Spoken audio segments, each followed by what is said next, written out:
ഓം ശാന്തി.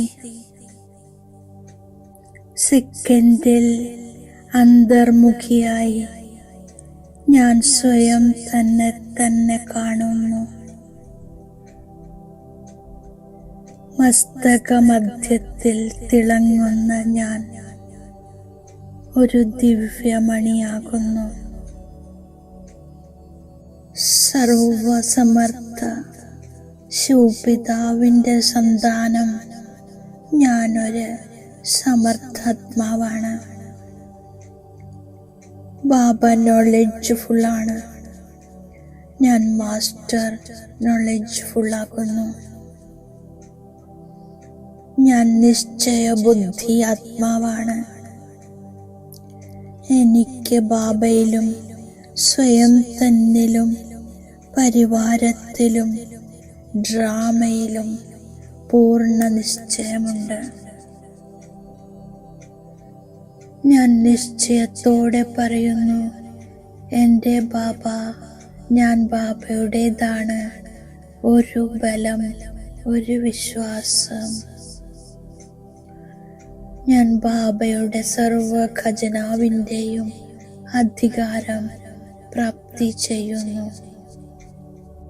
സ്വയം സർവശക്തിവാൻ almighty authority ബാബ എന്നെ സമാനധാരിയാക്കുന്നു.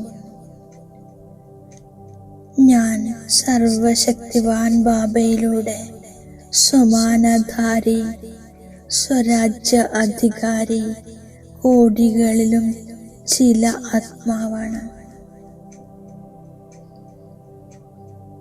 ഓരോ കർമ്മവും നിശ്ചയബുദ്ധിയായി ചെയ്ത് ഞാൻ സദാ സഫലമാകുന്നു, സദാ വിജയിയാകുന്നു. എൻ്റെ നിശ്ചയത്തിൽ സഫലതയുണ്ട്, നിശ്ചയത്തിൽ വിജയമുണ്ട്. ഡ്രാമയിൽ പൂർണ്ണ നിശ്ചയമുണ്ട്. സെക്കൻഡിൽ സമസ്യകളെ സമാധാനമാക്കി മാറ്റുന്നു. ഡ്രാമയുടെ ജ്ഞാനത്തിൽ ഞാൻ അഡോളായിരിക്കുന്നു. കൽപ്പം മുമ്പിലും ഞാൻ സഫലത പ്രാപ്തി ചെയ്തിരുന്നു. കൽപ്പത്തിന് ശേഷവും ഞാൻ പ്രാപ്തി ചെയ്യും. സമസ്യ സെക്കൻഡിനുള്ളിൽ പരിവർത്തനമാകുന്നു. ഞാൻ പരിവാരത്തിലും നിശ്ചയബുദ്ധിയായി നടക്കുന്നു. സർവരുടെയും സംസ്കാരങ്ങളെ മിലനം ചെയ്ത് നടക്കുന്നു. ഇത് ഒരു പരിവാരമാണ്, ഒരു ബാബയാണ്, ഒരു രാജ്യമാണ്.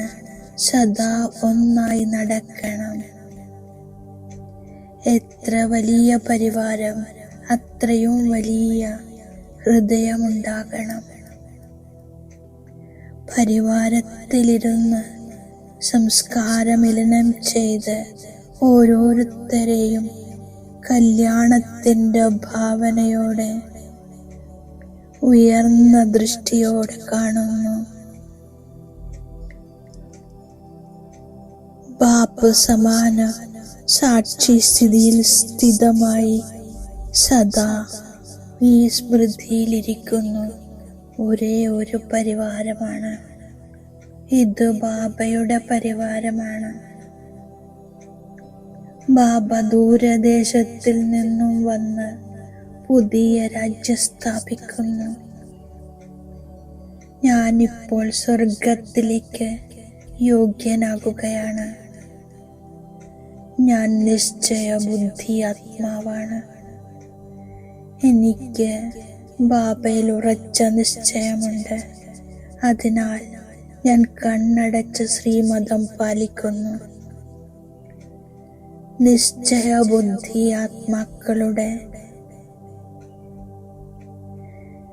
അവസ്ഥ അചഞ്ചലവും സുദൃഢവുമാക്കുന്നു.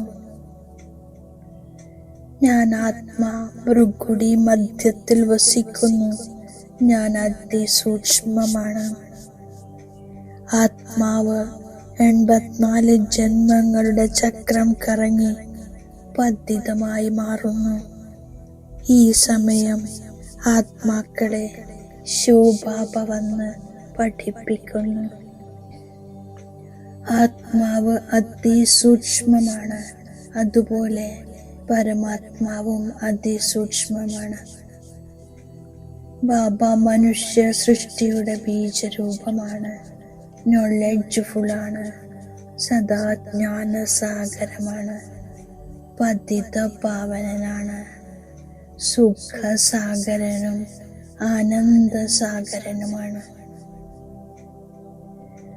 ബാബ വന്ന് സർവ ആത്മാക്കളുടെയും സേവനം ചെയ്യുന്നു. ഇത് ബാബയുടെ മാത്രം കർത്തവ്യമാണ്. ബാബ എന്നെ ദത്തെടുത്തു. അതിനുശേഷം ഞാൻ ബാബയുടെ കുട്ടിയാകുന്നു. ഇപ്പോൾ ഈ സൃഷ്ടിചക്രം പൂർത്തിയാകുന്നു, വീണ്ടും ആവർത്തിക്കും. ഭക്തിക്ക് ശേഷം ഭഗവാൻ വരുന്നതും ഡ്രാമയിലെ പാർട്ടാണ്.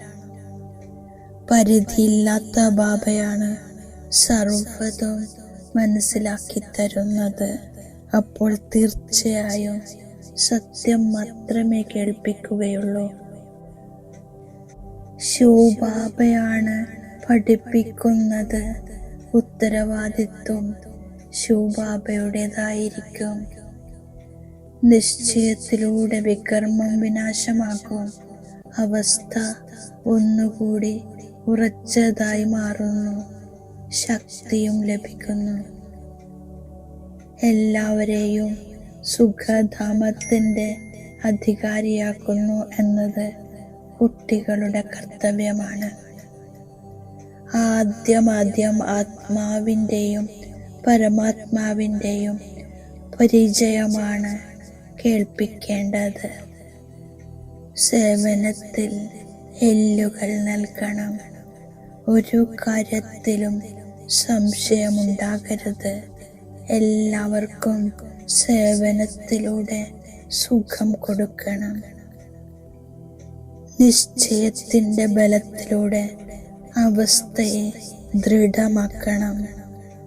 ശ്രീമതത്തിൽ മംഗളമടങ്ങിയിട്ടുണ്ട്. കാരണം ഉത്തരവാദി ബാബയാണ്. അതിനാൽ ഒട്ടും തന്നെ ചിന്തയില്ല.